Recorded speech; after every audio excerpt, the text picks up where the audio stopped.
Do you know what your one thing is? Your big gateway goal. And I've heard of this like referred to with a lot of different terms like C-type goal, alpha goal, big goal, one thing, so there's a bunch of different terminology, but it all means the same thing. Like, what is your one big goal or big priority? Because if everything is a priority, nothing is a priority. Here we go again with the notebook. If everything is a priority, nothing is a priority. So today, that is exactly what we're going to work on. Is if you don't know what your one big goal is, that's what we're going to figure out. What is that one thing? And now my definition of a gateway goal, I love this terminology because it's like a gateway or it's like a floodgate. And so by doing or having this one thing, all of your other goals will happen by nature.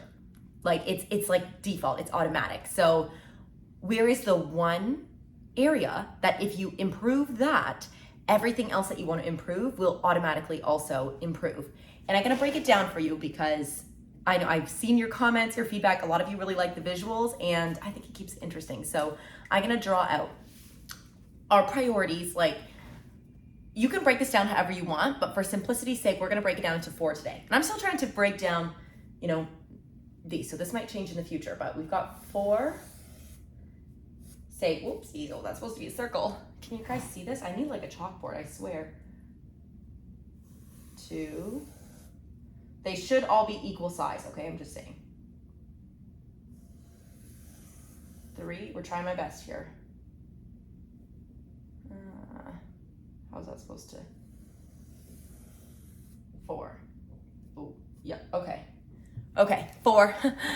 So these are our 4 big groups, and I did them as circles because they all intersect. You see how there's crossover between all of them. So we're gonna put these down as, this is your health, relationships,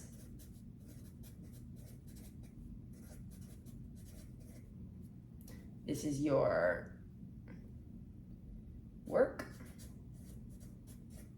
and this is your environment.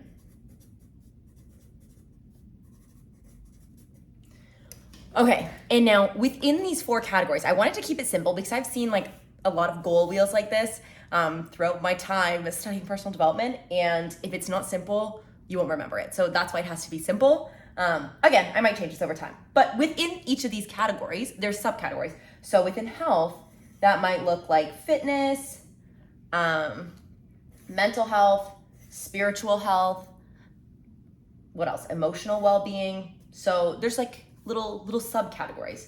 So do you want me to write? I'm gonna write this out so you're with me. Fitness, mental, spiritual. And you can customize this. So I would recommend, as I'm doing this, I want you to do this for yourself. Copy out this diagram and do it with me. And then if there's a category you're like, nah, that's not that important to me, don't add it. And if there's one you're like, oh, I'm really missing this, then like say you want to add nutrition as a separate category, add these little bubbles, okay? So we're doing this in real time together.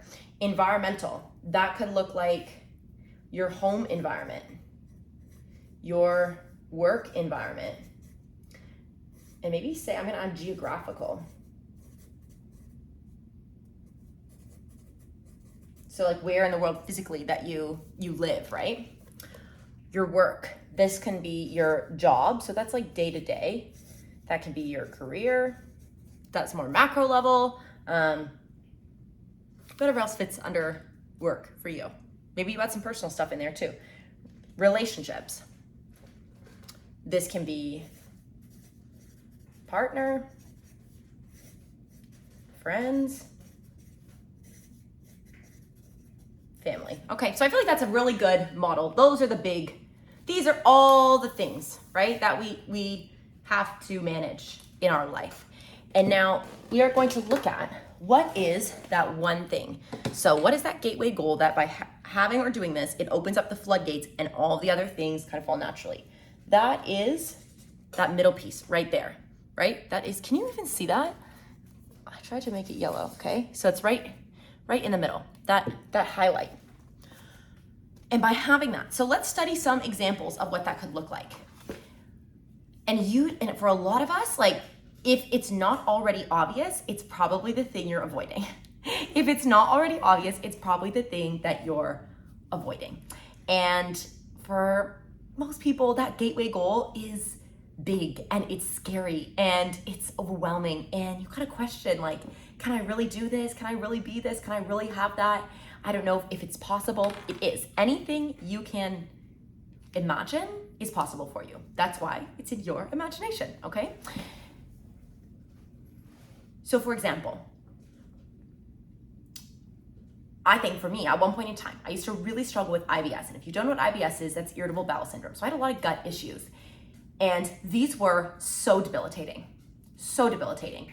I would have stomach aches where I like literally could not stand or walk. Like I'd be curled up in a ball, running to the bathroom, like severe brain fog, just all sorts of, oh my God, it was physically and mentally so debilitating, like seriously impacting my day-to-day life. And I had IBS for like 5 years. And if you struggle with gut issues, there's thankfully so much more research and knowledge available now. There was not at the time. This is maybe 8-10 years ago. It was really debilitating on a day-to-day basis. And that for a long time was my one thing, right? Because I'm like, if I could just get this managed, if I could get my gut issues under control, if I didn't have this, right? Oh my gosh, I would be better at school, I'd be better at work, I'd be better at home, I would be less anxious, less irritable, I would be able to get so much more done in a day, like everything would improve. So for me, that was like this, in this health category, one of these little bubbles was enlarged. And that was my one thing. By solving that one thing, everything else would get better. And so I worked so hard to figure out, the fitness side, the nutrition side, the sleep, the stress. And I think looking back, it was actually probably a lot of undiagnosed anxiety. So if you have really bad gut issues, I would encourage you to look at not just the physical factors like sleep and exercise and nutrition, but more of the mental and emotional factors like stress, anxiety, and environmental factors, okay? Because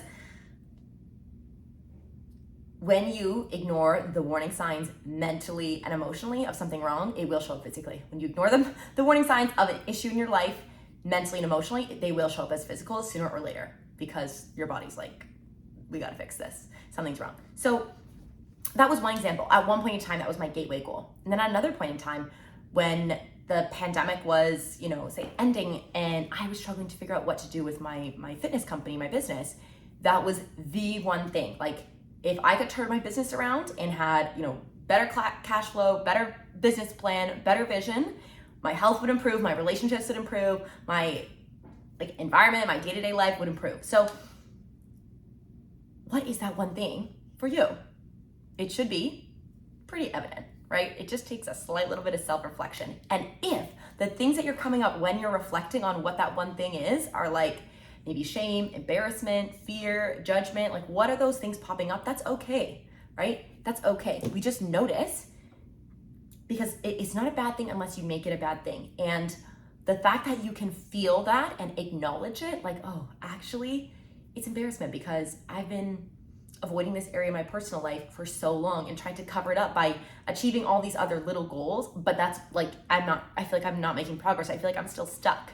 It's because if you're bopping around between boop, boop, boop, boop, boop, boop, but you're ignoring the big thing in the middle that's impacting out, like radiating and hitting everything else, it's like whack-a-mole. You're playing whack-a-mole, right? You're trying to just bop around and fix little things here and there, and you're keeping yourself busy by bopping on all those urgent but maybe not important tasks instead of putting down that, like, I don't know what tool you play whack-a-mole with, and refocusing on the one thing. So we're gonna wrap this up and we're gonna finish off by, now that you have defined your one thing, and if you haven't, literally pause this video and I need you to sit in the discomfort. I need you to sit there, get quiet, and literally get uncomfortable until you have this one thing, because it's gonna come up, right? And if negative emotions are coming with it, that's okay. Let them be there, okay? Because we're letting them out so we can let them go.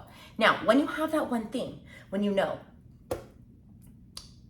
business, health, changing my geographical location, work environment, home, what that one thing is. Now you're gonna ask yourself on a day-to-day basis, if you're like, I don't know how to set goals, or I don't know how to make a to-do list for the day, just ask yourself, does this move me closer to my gateway goal? Does this move me closer to my gateway goal? Yes or no? And that automatically becomes such a priority filter because I'm like looking around. I'm like, oh, I'd love to reorganize those bins up there. Like, does that move me closer to my gateway goal right now? No. It would be nice to have, but it's not actually connected to my gateway goal. So I'm going to leave it. And that filters, right? Should I start, working with influencers? Should I do a big media campaign? Does that move me closer to my gateway goal? And then if you're like, yeah, actually it would, because my gateway goal is something in my business right now. Then if you're like, yeah, it would, the second question you're gonna ask yourself is this the most impactful thing I could do to move towards my gateway goal right now? Yes or no? Big media campaign? No, it's probably not, right? That would be helpful. It would get me closer, but it's not the most impactful thing. Therefore, when you start to ask yourself this question, you filter, you prioritize, right? Then sometimes the answer you're left with is like, it's the thing that I really don't want to do because it's boring or it's overwhelming or it's just not the sexy work. But I know that's the thing I need to do, right? And then you write down on paper, it's like, okay, well, how do I get myself to take action? And that's why I'm here, and that is about time for today. I think we've really dug into what is that one thing. You don't need to share your gateway goal with me, but I would love if you put in the comments that you did this exercise, okay? So you don't have to share what your goal is. You can keep that inside and keep that safe because I understand you might not want to share that publicly on social media right now. But tell me that you did this exercise. Commit to having a gateway goal. Commit to having that priority in your life because if everything is a priority, nothing is a priority. So prioritize because you can do anything, but you can't do everything. So pick the thing or things that matter most and let the rest go. I love you. I'll see you tomorrow.